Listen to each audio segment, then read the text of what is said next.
across the nation want to know what's next for you and we fulfill your term. What's next for me is to go through this budget that they passed. No veto. I got to look to see.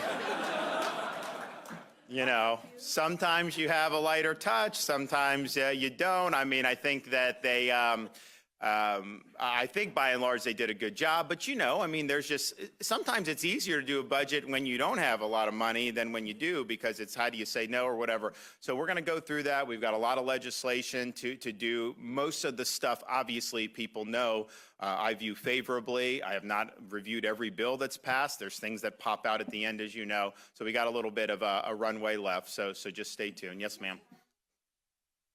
What do you have to say about a Republican colleague saying that it would be political malpractice for you not to run for the White House? Well, look, I mean, I think that I was started to get asked about this actually years ago.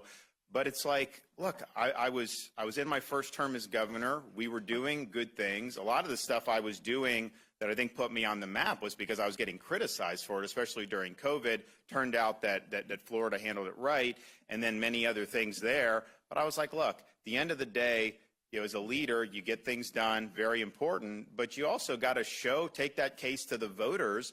And you got to be able to get some support on the election front. And so I felt very confident going into November 22, we were going to do very well. But you really had to put up or shut up on that. And so we did that. And I think that was something that was really significant. So then people have been asking a lot after that. But I also understood that we had this opportunity here to be able to really, really do a lot of great stuff. And I've always said that we're going to see this through, and that's what we're going to do. You know, what happens in the future, look, people will get on that relatively soon. I mean, there's just, you know, you either got to put up or shut up on that as well. So we'll see.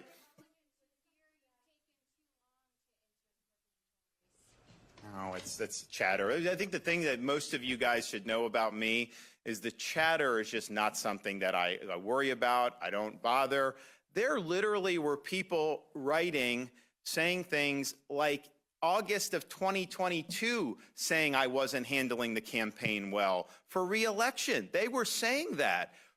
Anonymous Republican operative has said DeSantis. And I'm just thinking to myself, like, come on. And so I think we ended up handling it pretty well. So don't worry about the chatter. Just whatever you do, just, you know, there's a true north that you got to do.